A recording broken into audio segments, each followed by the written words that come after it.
Okay, do your thing. Let's go. I'm so nervous. Right, just don't think about it. You're good. I also don't like, I'm just going to start. Yeah, no. I also like don't like leading you. You know what I mean? Mm-hmm. Like I'm so used to being like, okay, you like, let's do it. And you always lead like every time we do something. So for me to be here and be like, welcome to GIVR. Like, thank you for having me. no, but if someone else was here, even when Courtney's here, I'm like, okay, like I'm leading it and I feel comfortable. But with you, it just like feels so weird. Yeah, I'm sure. Ian's checking himself out in the... I just had a little bit of a... It's like from the hangers, you know? Oh, I think it's your chat bug. Oh, is it? That's good. That's good news. Okay, well, welcome to our podcast. Thank you for having me. It's nice to join you in our basement together.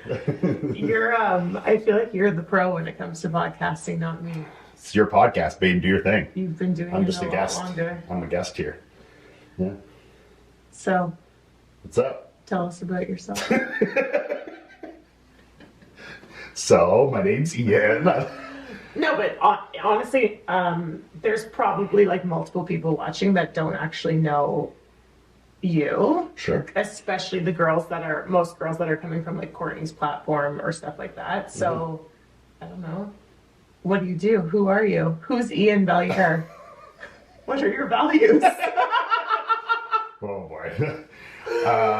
So I'm Iain. I'm Melissa's husband. Is that like who I am here? Yeah. This is your podcast. I'm your husband. Sure. What do you want to know? I'm a pro bodybuilder. That's what I do. Yeah. And that's all about me. Ian's getting shy. Iain doesn't want to talk about himself, but he is a professional bodybuilder. So Ian's the reason why I got into competing in the first place. And like probably the reason Christopher did too.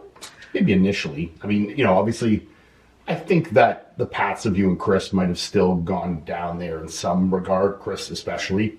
But I think I just expedited that process because I was already in that world and, you know, already had some experience and knowledge in there. And, you know, for Chris, especially being a younger guy that was, you know, looking for influences in that world, and I was kind of already in there. I think that was someone that he gravitated towards in those early stages as someone to kind of like lead the way and show him the path, you know? Yeah, I feel like he was already like attracted to the lifestyle, not necessarily actually bodybuilding, but in terms of like training and eating like that and looking good. And when I met you, you were kind of like, I don't know, the Yoda of it all. Yeah, I mean, compared to you guys, for sure. Well, yeah. You know? But I think now to what I knew then, I feel like I knew nothing. But when I, you know, think to, you know, what's that saying of like what they say with like, you only need to know like 5 more words to sound really smart to somebody, you know what I mean? Oh, like you can fake it a little bit with your knowledge. It's just like a little bit more knowledge can sound like a lot to somebody with little. Oh, because we were so ignorant to everything. That my little bit extra knowledge probably seemed like a lot more, you know? Especially when it came to like PEDs and stuff like that. Yeah, I mean, anything, nutrition, training, PEDs, any of it, you know, or even just the competitive world of bodybuilding, which I had just started to kind of immerse myself into. Yeah. But yeah. Fuck, what was I gonna say? Oh, yeah, and I feel like when we met each other, it almost became like a hobby that we started to do together. Sure, yeah. Right? Yeah, I mean, just, you know, because initially when we started dating, like, you'd come to the gym, but, like, kind of go do your own thing. Mm-hmm. You know, you go in the group extra room and, you know, do your little dumbbell curls and little circuits and do your abs and stuff. And then I think slowly over time as our relationship built and, you know, you got more comfortable being around me. Because I think for a lot of people, especially me already being a relatively experienced bodybuilder, you not being so experienced in that world, maybe coming into my world was a little more intimidating, or you felt more judged, you know, training and being, you know, gritting your teeth in front of a guy you were just freshly dating, you know? Well, let's be serious. At that point in my life, gritting my teeth while training was not... Exactly. That was like that was not something that I would ever even do. So I think as that comfort level got more, you know, higher, as our relationship progressed, and you start to come in the gym and, you know, want to see what I did and experience what I did, and then it slowly became a hobby and a passion of yours, you know. I still remember at Good Life Hazeldean, you and Dylan were in the group X room doing walking lunges. Sure. and we had already like been speaking, but we weren't like super close or super into our relationship. And I just like was too scared to even come say hello to you. Yeah. You came up to me eventually, but like there's no way I'm going in there and like interrupting him. But this is what I'm saying. You know, like that comfort level wasn't there yet, especially at the beginning, you know, for you to delve into that world yet. And I think as the comfort level got higher, then that's when you felt the safety to come in and kind of dip your toes into the water of the bodybuilding world, you know? I also feel like the longer that I've been with you, the more I realize that you're very intimidating because you seem like you know it all and you're like so professional about everything. But like, I'm not saying you don't know it all, but like, Certainly don't.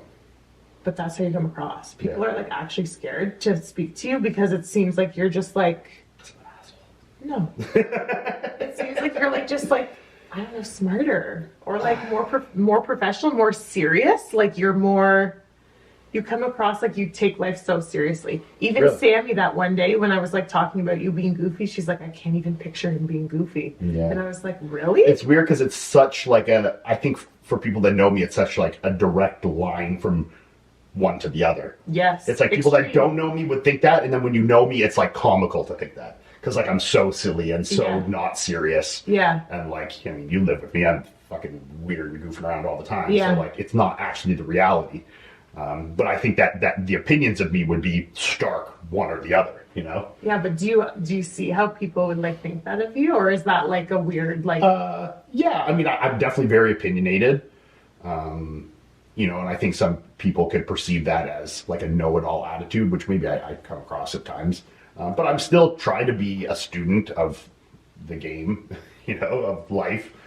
You know, whether I know things or not, I try to be accepting of not knowing everything. You really, really are, but I think you're very quick to the gun in terms of speaking and like giving your opinion. Sure. And then like hours later or the next day, you'll be like digesting and then you'll be taking that. Sure. Which like obviously people that know you are going to experience that with you, but then there's social media, which is like a snapshot, and that's only going to see your like you're very fast at your reactions. Yeah. I think that's what it is. Yeah. This is so funny. Like, I feel like I've asked you a lot of these questions in the last couple days. You'll know when I say them. So I feel like no, I guess it's a bit different. Okay, the first one I want to ask, I can't find it now, but I remember it. Someone said, what was your first impression of everyone? Me, Courtney, and Christopher. So for me, okay, I'll be honest, I don't remember meeting Christopher. So I don't remember my first impression of him. That's very hard. Like, I don't remember you meeting him either. Yeah, I don't remember. I don't even like it must have been at like Sunday dinner or something. I'm sure it was probably at the gym in passing a few times first. You think so? Yeah, because we were both training at Good Life, especially March Road, I think, for quite a bit before that. Yeah, but I don't think you two would say hello to each other. I think we might have, or had maybe met after I'd been already talking to you at this point. So it might have been at the gym, but like I said, I don't remember. So that's hard for me to remember. You know, I was a little different because I kind of had like two stages of knowing you. Like we went to high school together. So like I have my perception of how I perceived you when I was in high school. And then I have the perception of meeting you actually as an adult, like young adult, a few years after high school when our relationship began. Well, I mean, you can say what your impression of me was in high school, but I feel like you didn't have one. Well, yeah, I mean, I had like if someone was like, do you know who Melissa Bumstead is? What's your opinion of her? I could have formulated something. Okay, what was it? I don't even know this answer. Well, I knew what kind of social circle you were in. You know, like I knew... What was my social circle? Like...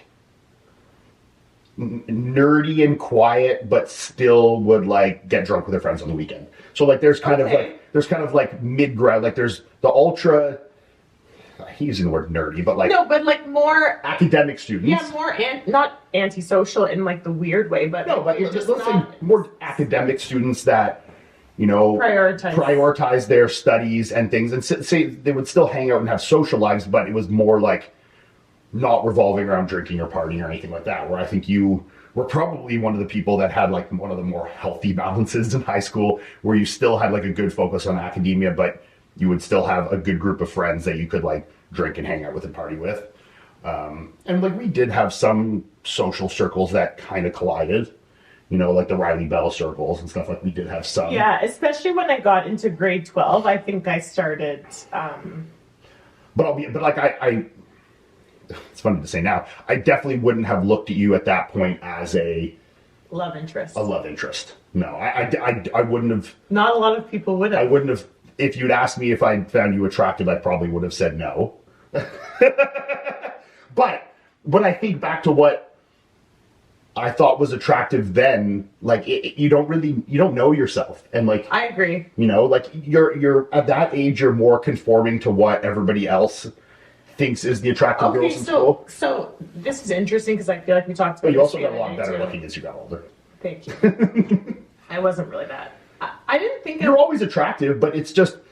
I also think that something that with especially in high school years, is that someone's attractive level is deemed a lot by their social circle. And I think if you're in this sounds fucking whack, but if you're in a lower social circle than someone, yeah, it's hard for them to be attractive to you because they're not in the same social realm as you. If you know what I mean. Does that make sense? Yes, and let's be very honest. High school is like very cliquey and very much not the real world at all. Not at all. Like you leave high school and you leave it behind. You never deal with any of that bullshit again because you're right. In high school, it's a lot about your confidence and your social abilities, which is not it's not common when you're like 13, 14 years old. No, and I know now, like when you look at it now, some of the, you know, the people, you know, male and female that have grown up to be the most successful, most attractive things were certainly not that way in high school. Exactly. You know? And then there's also clothes and like how you dress and makeup and hair. That's like a big deal in high school. See, like in high school, I didn't do any of that shit. To even put it into perspective, like even if your face looked the same,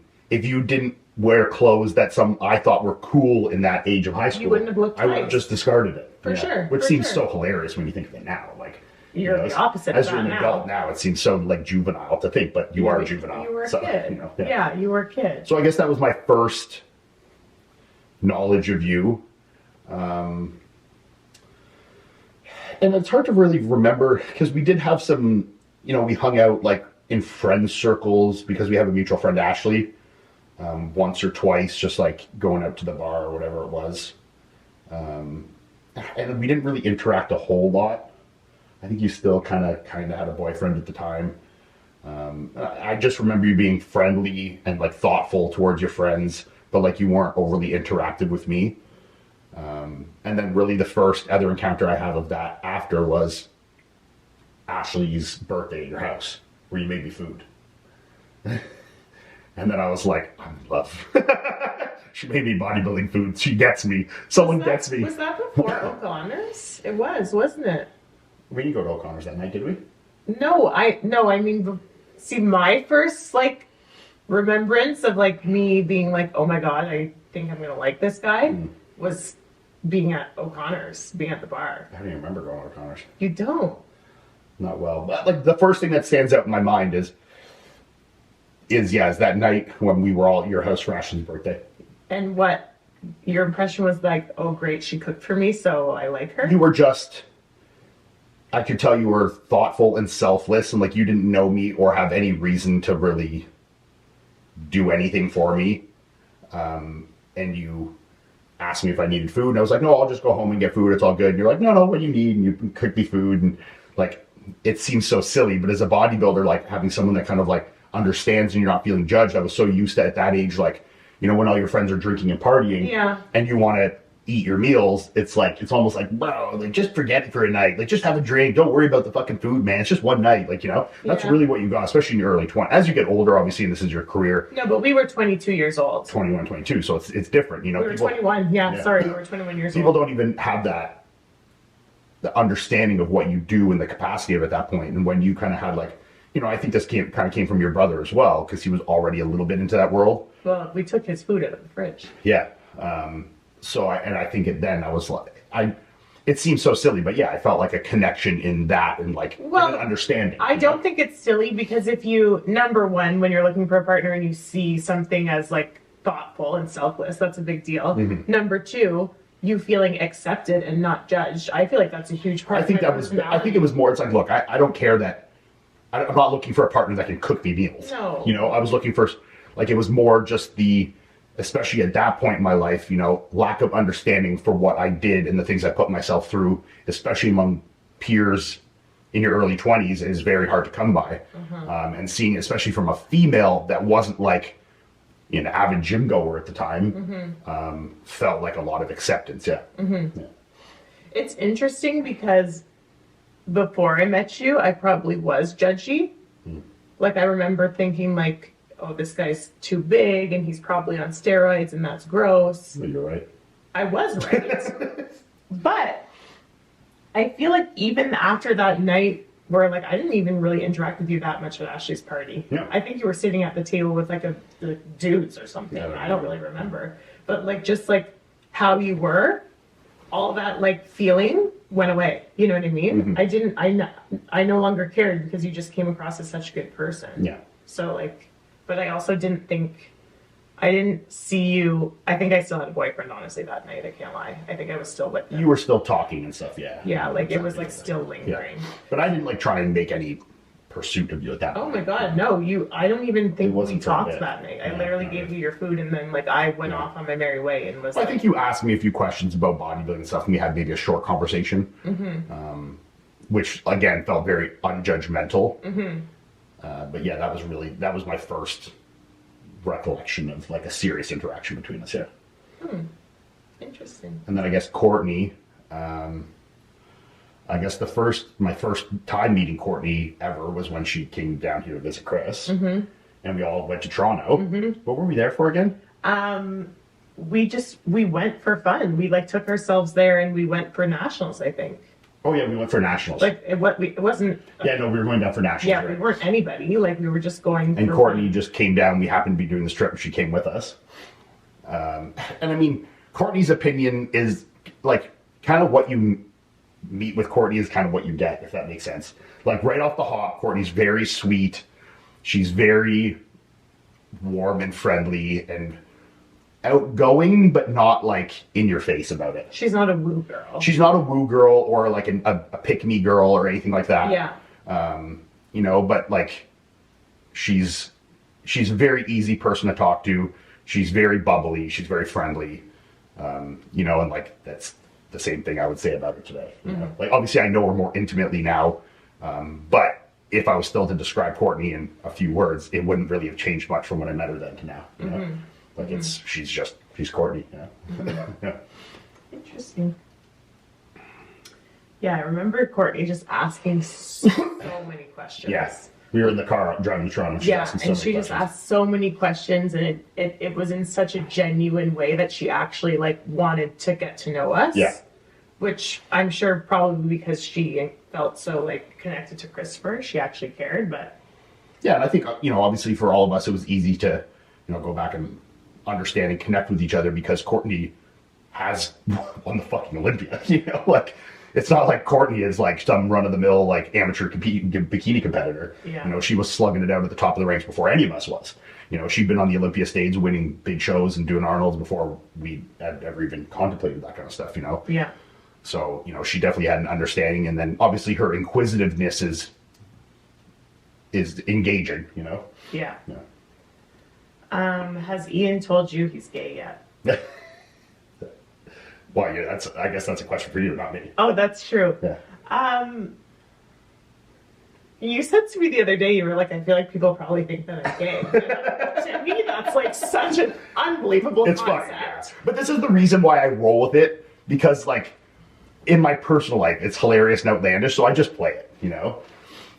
And look, I'm not, maybe even saying it's outlandish is, I don't even mean it like that, because look, I'm obviously very straight and I don't have any sexual attraction to men, but I'm also, I could sit and have a conversation with my wife and watch a movie with a man in it and say that like if you're like, wow, this guy's good looking, I'd be like, yeah, he's fucking good looking, you know? Like I have no like homophobic bone in my body to like think that it's like not straight of me to say that a guy is attractive, you know? Well, like I understand attraction, and I don't need to be gay to think a guy's good looking. I just don't want to suck his dick. And this person said LOL because you obviously... Oh, they're obviously joking. I know they're joking for sure. And also I think like it's a huge sign in the security of your sexuality if you're able to like openly... Well, it's also I'm in a secure relationship with a straight woman, you know? Like if I thought by any chance that you were questioning my sexuality... maybe I would reel it back a bit because I'm like, I probably ain't selling her on this if I'm going out here and saying this shit. Yeah. But like, I know for you, you know me, and like, I make these jokes, and like, it's part of my humor, you know? Yeah. Like the gay jokes or like, you know, that kind of stuff, or being a little bit on the gay, you know, dabbling in the gay side is like kind of my sense of humor. It always has been, you know. I think it's just something that I find funny, and I like to make people question it, and I think it's comical, you know? Yeah, you like to rile people up. Yeah.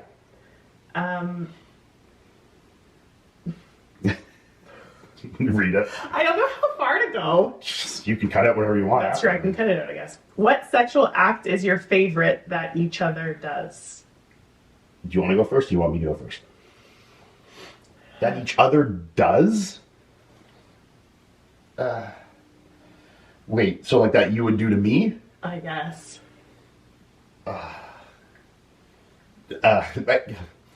Mine's kind of all one the same answer. What do you mean? Well, like you know me. I'm kind of like I take pleasure in pleasuring. Oh. So like for you, it would be like kind of all the same answer. You know? So like just me having an orgasm. Or like just going down on you. Yeah. Yeah. Yeah. I mean, that's my answer. Well, we're aligned. I guess that's good. That's why our sex is so feng shui, right? Yeah, feng shui. They're in a good sexual feng shui. Yeah. Tips for keeping things spicy when you've been together for a long time. Don't take things too seriously. Like, I think people get so serious when they're like, especially with sex things, and put a lot of pressure on themselves. Yeah. And I think when we got to a point where we could be more silly and like laugh, or like, you know, in bed even, you know, yeah. just like when there's like a little more love. I don't even know if it's comfort, because I don't know if the comfort level changed versus where it's like you're just not taking things so seriously and having fun with it, which also kind of then just makes everything better for everybody. You know, I think people put such high expectations on themselves, and, you know, so much pressure on themselves in a sex. So I literally hate myself. I was going to edit the video of Iain and I from yesterday, and there's no audio. So I put up the clip that I have from the camera. The audio is not great, and it's not very long. I think it's only like 20 minutes, but that's all I have. I didn't wear headphones yesterday, and I just assumed we were recording, and there was zero audio. I've been on like tech support all morning. They can't figure it out. So I'm assuming it's something to do with like the mic we were using. Obviously normally I'm doing remote, which was harder to set up in the beginning, but once I like got it set up, I was like, oh, I never have to worry about it. It's great. And it's not for in person. So I need to figure out where. I think we might go to Nobility and use their podcast studio because they have multiple mics and a mixer. I'm sure you guys don't give a shit about this, but I feel so bad because I feel like I was posting those reels yesterday and everyone was so excited, and Iain was so sweet, and it was like an hour and a half long, and it was so good, but c'est la vie, it's gone. So I'm going to obviously refilm with him, but I also don't want to do it like the next day. I don't want it to feel like we're trying to like repeat what we said the day before. I want it to be really natural, because that's like honestly me and him. That's just who we are. So I'm going to redo him and I together and try to repeat the questions, because you guys were so great with your questions. They were actually really thought-provoking and some were silly and cute. And it was just, oh my God, I'm so sad. It was such a good episode. But I'm coming on here to give you something for today at least. And then Courtney and I will do a gut health, and then I'll do one with Iain. And then Courtney is traveling again. I think she's going to Rome and Italy with Christopher. So you might see more of Iain and I. You might see me alone. I don't really know. Iain will be very close to his show. He's 3.5 weeks out from Toronto. So maybe we can do like a sit down and talk about peak week and going into a show and how this year is different than last year and all these things. He's always really great at being super open and vulnerable about everything. So it's always really nice to listen and have conversations with him. It's funny too. I was going for a walk with my girlfriend the other night, or no, we were going for coffee, and she was like, I can't believe there's been no audio or tech issues. You guys are so new and it's so good. And I'm just like, I jinxed it. I I I'm mad at myself. But that's all right. I'm sorry that I got you guys all excited and now this is what's coming today. I can give you like a little personal update, I guess, so you guys have something to listen to today. So Iain is 3.5 weeks out from Toronto right now, and we are going to Fouad's show this weekend. I believe it's in Mississauga. I'm really excited for that. We're doing a live podcast, which I've never done before. And it'll be fun. I feel like I love podcasting. When I hop on with those guys, they're so sweet and they're so funny. And it's just like, it feels so comfortable and natural. So I'm really excited for that. And I'm excited to kind of see you guys. It's been, the last time we were out and about was the Olympia. So it's been a while and it's been pretty quiet in Ottawa for us. So that'll be a good kind of energy burst for me. And I've just been really spending time with my friends and my family. I was in Kingston this weekend helping my parents empty their storage unit, and that was really nice. It's Mother's Day this weekend. So if you guys forgot, get your shit together because moms are the best and you need to celebrate them. And I had my girlfriend's baby shower.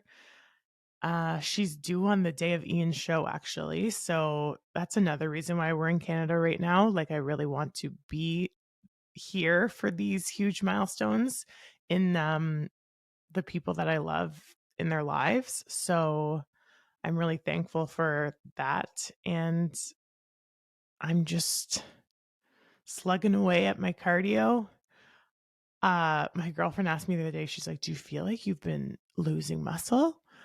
And I honestly can't tell.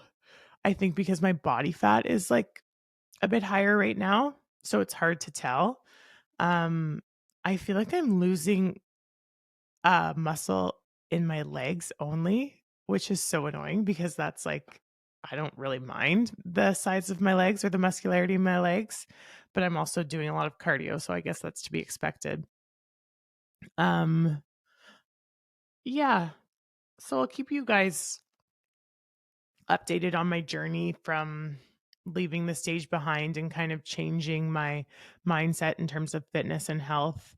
But I'm feeling really good. Hormones are great. And yeah. What else? What else? I actually had I think it was 3 or 4 people yesterday ask how Iain feels about me deciding to lose the muscle. And I found that interesting. I think because we both competed at the Olympia and we were I guess career bodybuilders for a little while, that everyone kind of assumes that he cares, but he's very supportive. And it obviously we talked about it yesterday, but it went away. He was kind of just sharing that it's more important for your partner to feel comfortable in their own skin and love the way they look, because that translates into a happier, more secure, more cohesive relationship versus him actually having an opinion on how I choose to look in terms of my body, whatever, my hair, plastic surgery, filler, Botox, all that kind of stuff. He really, truly, genuinely doesn't have an opinion on stuff like that, because in his mind, if I'm comfortable in my skin and I'm happy with the way I look, then that's going to translate into better connection, a better relationship, and a happier me, basically. And a happier me equals a happier him, right? So I thought that was interesting. I find our relationship is like super like symbiotic. I don't know if that's the word, but we're both so aware that the other person's peace and happiness equals our peace and happiness. So when people discuss, like, make sure you're happy first and make sure that you are at peace first, like, we've really realized over the last 10 years that that's one and the same as like the other person being happy and the relationship being peaceful. So it's really just like a common goal between the two of us, that like both of us are at our best, because that means our relationship's going to be at our best. And I don't even think there's really one person that feels like more responsible than the other. Like, I don't feel like I have to take care of myself so I can take care of him. I just feel like if I take care of him, then I'm also taking care of myself, if that makes sense.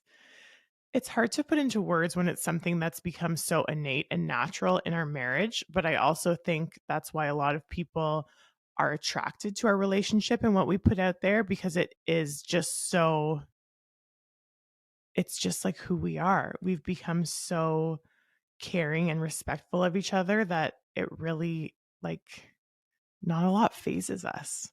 We've also been through a lot of shit, you know what I mean? Like our last 11 years of life haven't been like boring or easy, or you know, there's been a lot of ups and downs, there's been a lot of change, there's been a lot of um unknowns. And I think when you go through that with someone and you always remember that the priority is the relationship and love with that person, um, you just end up being so strong and so comfortable and like natural together. You just really become like one, as cheesy as that is. And I never really believed in that before. I actually experienced it with him. So I can hear him yelling because he just woke up.